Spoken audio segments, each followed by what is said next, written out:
Time for another episode of Animal Encounters. Today, I'm breaking down the final moments of 7 women before fatal encounters with some of the world's deadliest cobras. From a woman who thought a quick cobra bite wasn't worth rushing to the hospital, to a keeper who documented her own bite as the venom slowly took hold. But first, we start in Arizona, where a routine night caring for venomous snakes was about to go very wrong. It was November 14th, 2022. A private reptile collection operated out of a converted garage on a residential property in central Arizona, locked enclosures, climate control, and a strict no solo handling rule posted on the wall. The owner rented a spare room to a few trusted people in the reptile community. Odette Kinney was one of them. Odette was 24 and worked part-time at a pet supply store. But the real action for her was in the collection room, where she'd spend hours just watching, taking photos, jotting stuff down. She had never been trained to handle venomous snakes herself, but she'd watched the owner work with every single animal in that room so many times that at some point her brain just quietly upgraded, "I've seen this 100 times," into, "I basically know how to do this." And honestly, if you've ever picked up a skill just from watching enough YouTube videos of someone else doing it, you kind of get where her head was at, except the stakes here were, a venomous snake. The monocled cobra had held her attention for months. She knew its feeding routine, its body language, and the difference between calm and stressed. The owner left around 9 p.m., leaving Odette behind as usual. About an hour later, she grabbed the hook and approached the enclosure. An open notebook on the workbench noted the cobra had been feeding irregularly for the past week, a common sign of stress. The monocled cobra typically grows 4 to 5 feet long. Its venom is primarily neurotoxic, with cytotoxic effects, meaning it attacks both the nervous system and surrounding tissue. Serious symptoms can appear within 30 minutes, and without antivenom, respiratory failure can follow within hours. She hooked the animal out of the enclosure and transferred it to the handling mat on the floor. For the first few minutes, it moved slowly and seemed calm enough. She set the hook aside and reached down with her bare hand. The cobra struck once, high on the back of her right hand between the knuckles. Clean contact and immediate release. Mara pulled back. The animal returned to a loose coil on the mat. She returned the cobra to its enclosure, sat down against the wall, and decided to wait and see. At 10:47 p.m., she texted a contact in the keeper community describing the bite and asking what to expect. He called back within minutes and told her to go to an emergency room. She told him she was probably fine, that the strike was fast, and she did not think she had gotten a full dose. That is the thing about neurotoxic venom. It does not give you a clear moment where you realize things have gone wrong. The tingling in her fingers, the heaviness behind her eyes, that was not a warning. That was already the process, already well underway. The owner got home around 1:15 a.m. and noticed the collection room lights still on. He found Odette on the floor, unresponsive, breathing shallow and irregular. Responders arrived within 9 minutes. She was transported and died at 3:41 a.m. The coroner listed respiratory failure as the cause of death from the monocled cobra bite. Contributing factors included the delay in seeking treatment, no antivenom on the property, and roughly 2.5 to 3 hours between the bite and when she was found. What they recovered at the scene was the owner's notebook with the feeding irregularity noted, the text exchange on her phone, and photographs on her camera of the cobra on the handling mat, taken that same evening before any of this happened. Turns out there's a pretty big gap between knowing how a snake behaves and knowing what to do once it decides not to. In northern Thailand, a travel photographer stepped off a marked jungle trail to photograph a king cobra mid-shed and cornered it without realizing it. It was March 3rd, 2016. A budget eco trail in a rural province of northern Thailand wound through dense secondary jungle for approximately 11 miles. A small outfitter in the nearest town handed out a laminated trail card with one rule printed in bold at the bottom: do not leave the marked path. Corinne Mackay was 31, a freelance travel photographer from Seattle, Washington. 6 weeks into a solo backpacking trip through Southeast Asia, funded by savings and photo licensing deals. She was experienced outdoors, fit, comfortable, on her own in unfamiliar places. What she did not have was any background in wildlife, especially the kind living in that particular jungle. She carried a camera, a basic first aid kit, a water filter, and no satellite communicator. Funny what makes the packing list and what doesn't. A filter for water she could survive without for a day, but nothing for a body that couldn't survive without help for 2 hours. She had been on the trail for roughly 3 hours when she stepped off the path. The king cobra is the largest venomous snake in the world, averaging 10 to 13 feet and around 13 to 20 pounds. Its venom is primarily neurotoxic, causing progressive paralysis that eventually reaches the muscles responsible for breathing. During shedding, its vision is severely compromised, making it significantly more defensive and far more likely to hold a bite rather than strike and release. The snake was tucked in low brush, about 15 feet off the trail. Corinne spotted the shed skin catching light through the canopy and moved in slow with her camera raised, no idea what species she was even looking at, let alone what its body language meant. Clouded eyes, stiff movements, dense brush right behind it, all of it screaming warning signs she just couldn't read. She got within about 6 feet, crouched low for the shot, and without realizing it, boxed the snake in against the one direction it had left to retreat. The cobra raised its hood. Then it struck, a single full contact bite to her left forearm that held for about 2 seconds before the animal released and moved back into the brush. She started walking back toward the trail and made it roughly 40 feet before her legs gave out. She sat down against a tree and reached into her pack for her phone. A hiker, coming from the opposite direction, found her about 20 minutes later, conscious but unable to speak clearly, her left arm already swollen past the elbow.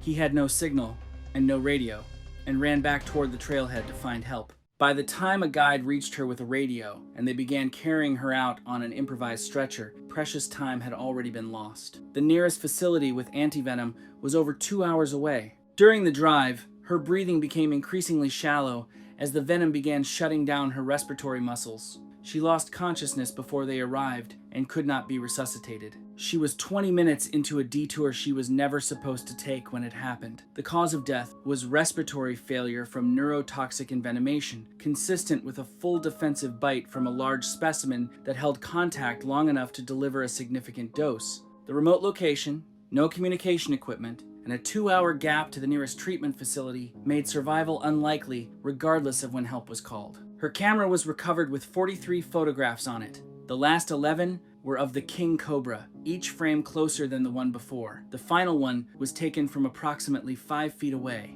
A shed skin catching the light is the kind of detail that makes a great photo. It also, as it turns out, the kind of detail that means something's very much still in the area. Back in the US, a volunteer reptile relocator showed up to a routine removal call without the right equipment and came face to face with the largest venomous snake in North America. It was August 7th, 2018.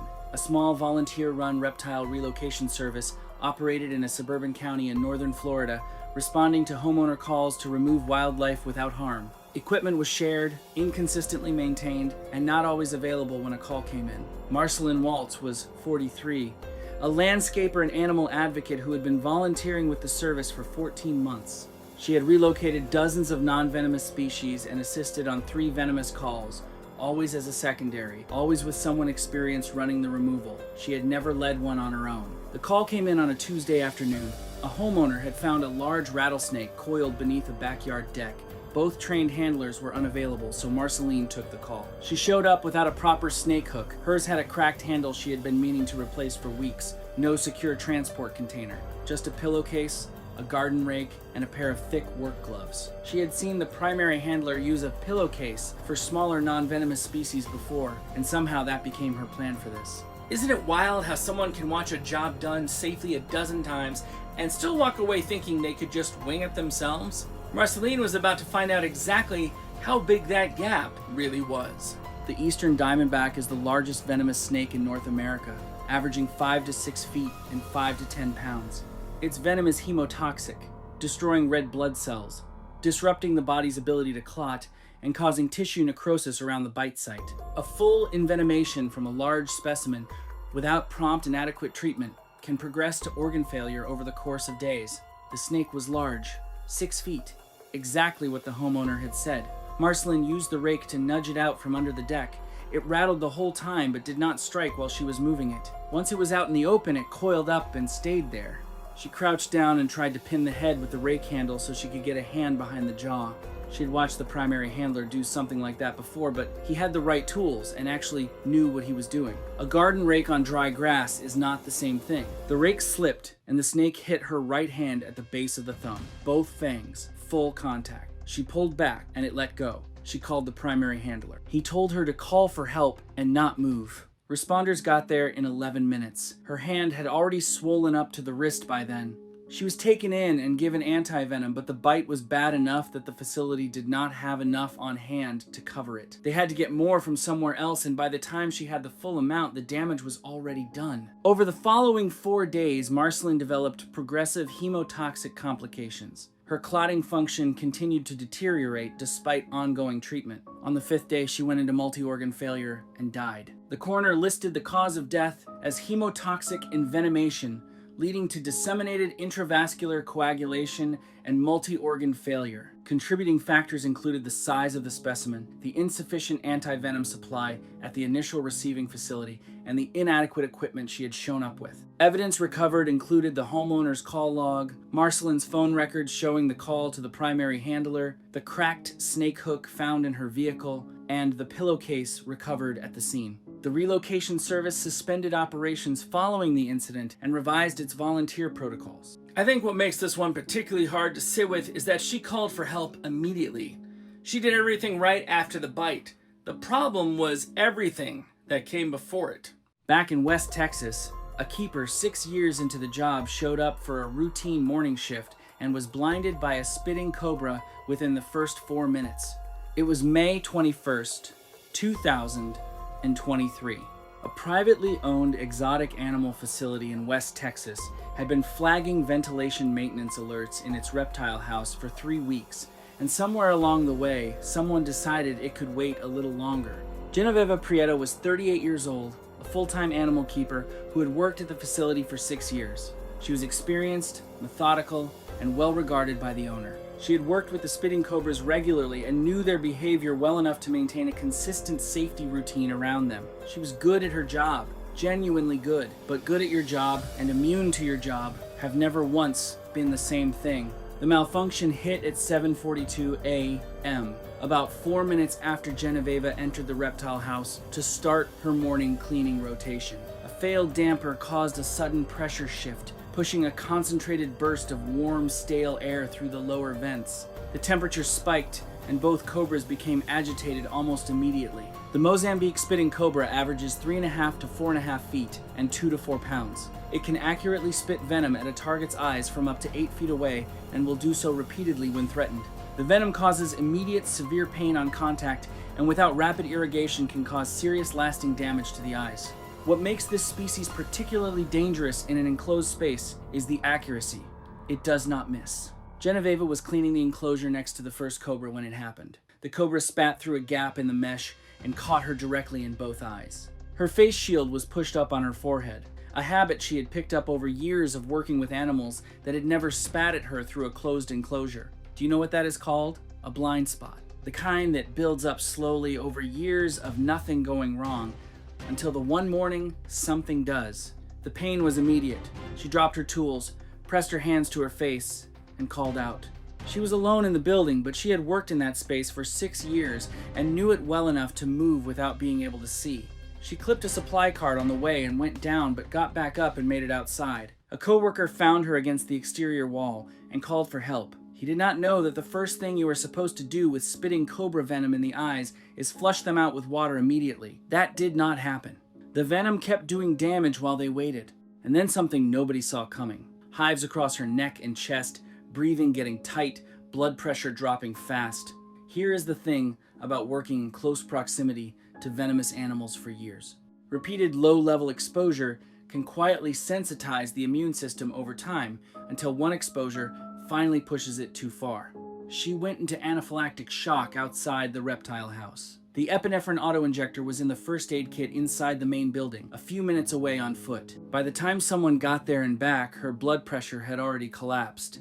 She was transported and died en route. The coroner listed the cause of death as anaphylactic shock triggered by Mozambique spitting cobra venom contact. Contributing factors included the ventilation malfunction, the face shield not being in the correct position, no immediate eye irrigation, and an undiagnosed venom hypersensitivity likely developed through years of low-level occupational exposure. Evidence recovered included the facility's maintenance logs showing 3 weeks of unaddressed ventilation alerts, the automated fault record time-stamped at 7:42 a.m., and the face shield found on the reptile house floor with the visor raised. A raised visor doesn't sound like much on paper. Around a spitting cobra, it's the difference between a bad morning and no morning at all. In rural Rajasthan, a production assistant was handed a sedated Indian cobra and told to hold it steady for the camera because the actual handler was too sick to work that morning. It was January 17th, 2015. A small independent production crew filming wildlife content in rural Rajasthan had arranged a controlled segment involving a captive Indian cobra. Mildly sedated, handled on camera, returned to its container, simple enough on paper, and no safety protocol in place for any of it. Ishani Bhagat was 29 years old, a freelance interpreter fluent in 4 languages whose work regularly took her into remote and unfamiliar environments. The crew had brought her on to help communicate with a nearby local community. She had been on the job for 3 days, had been briefed on communication procedures, and had received no information whatsoever about the Cobra segment or what to do if something went wrong during it. The morning of the 17th, the designated handler woke up sick and could not work. The director needed someone to hold the animal steady for the close-up shots. Ishani was the only person available. With a full crew standing around and the director asking directly, what was she supposed to say? No to a sedated snake and a 30-second job? She did not know enough about it to be scared. The Indian cobra averages 3 to 5 feet and 4 to 9 pounds, one of 4 species responsible for the vast majority of snakebite fatalities across South Asia. Its venom is neurotoxic, causing progressive paralysis that works toward the muscles controlling breathing. Sedation in snakes is also not a precise science. Recovery depends heavily on body temperature and metabolic rate, and direct sunlight can push that process along much faster than expected. The segment was shot outdoors in direct morning sunlight. The cobra had been sedated roughly 40 minutes before filming began. The local handler handed it to Ishani with 3 instructions. Support the body. Do not grip the neck. Stay still. For the first 8 minutes, the animal was motionless and everything moved along without any problems. Then the cobra began to shift. A slow tension building through the body, the tail moving, the head starting to lift. Ishani felt it before she could see it clearly. The local handler was watching from a few feet away and told her it was fine. The director was further back behind the camera operator and could not see the animal's behavior from that angle. He called for 2 more setups. The cobra's head came fully up. It struck her inner left wrist, 1 clean contact, and settled back into a coil across her forearms. Ishani did not move. She had no frame of reference for what had just happened or what she was supposed to do next. The local handler stepped forward and lifted the animal off her. Within 15 minutes, her left hand felt wrong in a way she could not describe, a dullness spreading upward that had nothing to do with pain. Her words started coming out slower.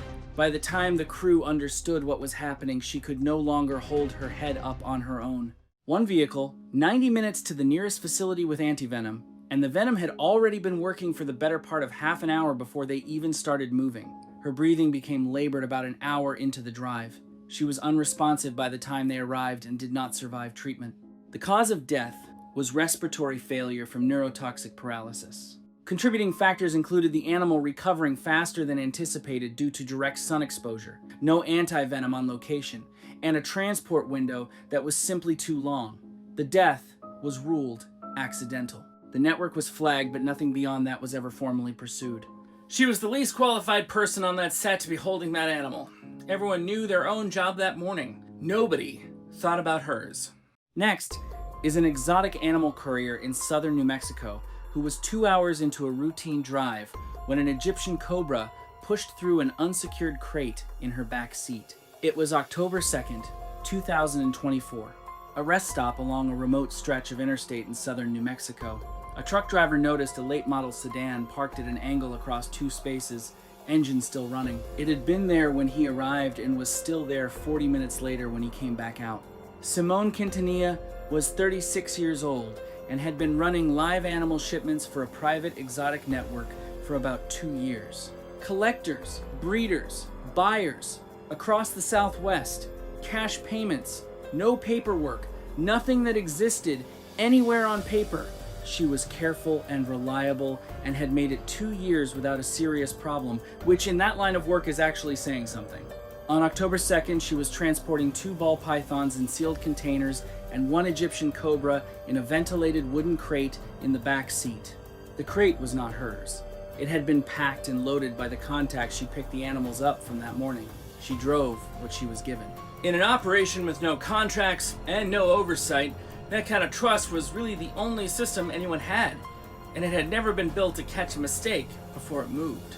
The Egyptian cobra averages 5 to 7 feet in length and 4 to 9 pounds. Its venom is strongly neurotoxic, capable of causing rapid onset paralysis, loss of consciousness, and respiratory failure within 1 to 3 hours of a significant bite. The species is alert, fast-moving, and perfectly capable of navigating a confined space once it finds a way out of one. The crate had a sliding wooden panel on the front face instead of a locking mechanism held in place by a bungee cord looped around the outside. At some point during the drive, based on the vehicle's GPS data, likely somewhere between mile markers 63 and 79, the panel shifted enough for the Cobra to push through. That section of highway had no reliable cell coverage. There was a shoulder to pull over on, but pulling over on an empty stretch of desert highway with an escaped Cobra somewhere in the vehicle and no way to call for help did not leave her with any real options. What the evidence suggests is that by the time the Cobra reached the front of the vehicle, the situation was already beyond anything she could manage on her own. At 11:09 a.m., her phone logged an outgoing call attempt that did not connect. At 11:14, she managed to get a text out to the contact she had picked the animals up from that morning. It read, "Problem." He did not respond. After 11:14, there was nothing else on the phone. 2 bite marks were found on her right hand, one between the index and middle finger, one across the back of the wrist, both consistent with full venom delivery. Responders found her in the driver's seat, unresponsive, engine still running, air conditioning on. The 2 ball python containers were undisturbed in the trunk. The Cobra was located beneath the passenger seat, slowed down by the cold air in the vehicle. Based on the vehicle's GPS log, the bite most likely occurred somewhere between mile markers 63 and 79, roughly 2 hours and 20 minutes before she was found. Time of death was estimated at between 40 and 70 minutes before discovery, meaning she had been gone for the better part of an hour before the truck driver even walked back to his vehicle. Cause of death was respiratory failure from neurotoxic envenomation. The bite wounds on her right hand were consistent with full venom delivery from both strikes. The investigation was limited from the start by the nature of the operation. There was no employer to contact, no legitimate business to audit, and no paperwork connecting her to the network in any official capacity. The death was ruled accidental. The network was flagged. Nothing beyond that was ever formally pursued. I don't think I'd ever trust a shipment I didn't pack myself after hearing this story. That's a lot of faith to put in someone else's work. Last story takes place in rural Georgia, where a woman who had been keeping venomous snakes for years was bitten by a Cape Cobra she had raised from a juvenile, treated the wound herself, and went to bed. It was September 9th, 2020. A single-wide mobile home on a rural property in central Georgia, at the end of an unpaved driveway surrounded by pine scrub. The back bedroom had been converted into a dedicated reptile room, 11 enclosures, unlicensed, uninspected. The nearest neighbor was a quarter-mile away. Shiloh was 33 and had been keeping reptiles since she was 17. She started with corn snakes and ball pythons before moving on to venomous species in her mid-20s. She had raised the Cape Cobra from a juvenile and considered herself a careful keeper, only handling it with a hook as it matured. Above her desk sat a homemade bite kit and a printed first aid guide from a private keeper forum. You can tell she genuinely believed she was prepared for the worst. The Cape Cobra averages 4 to 5 feet and 2 to 4 pounds. Its venom is strongly neurotoxic, considered among the most potent of any cobra species relative to body size, and can cause progressive respiratory paralysis within hours of a significant untreated bite. Fast and unpredictable when stressed, even in animals that have spent years in captivity. The feeding went normally. Tongs, pre-killed mouse, no issues. The problem came during the post-feed enclosure check, something she did every night to make sure the animal had settled before closing up. She opened the lid and reached in with the hook to straighten the water dish, which had been knocked sideways during the feed. The Cobra was still in a post-feed defensive state and struck before the hook was fully positioned. Inner left forearm, less than a second of contact. She closed the enclosure and sat down at her desk. She cleaned the wound and applied a compression bandage, then took her own pulse. It was elevated but steady. Pressure immobilization is actually a recognized first aid measure for neurotoxic envenomation, and it can slow absorption, but it cannot stop progression, and it is not a substitute for antivenom. She opened her journal and wrote down the time, 10:53 p.m., along with the bite location, the animal's behavior, and how long the contact had lasted. I actually find it remarkable that she was calm enough to document everything instead of panicking. She was thinking like an experienced keeper, not someone who thought that they were in immediate danger.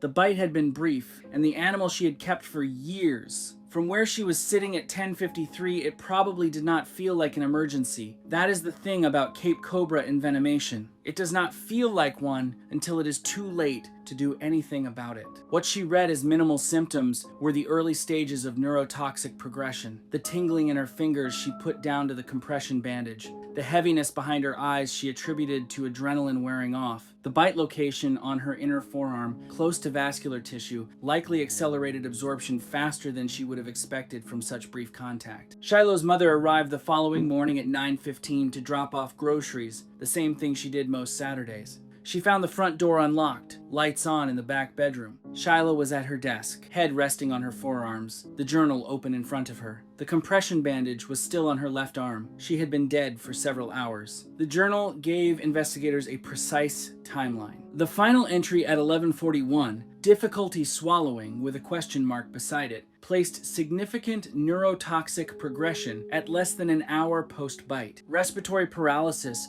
was estimated to have become fatal sometime between 1 and 3 a.m. Cause of death was respiratory failure from neurotoxic envenomation. Contributing factors included the self-treatment attempt, no medical care sought, and the inner forearm bite location accelerating absorption. Evidence recovered included the journal, the bite kit, the printed forum protocol, and the enclosure with the displaced water dish still inside.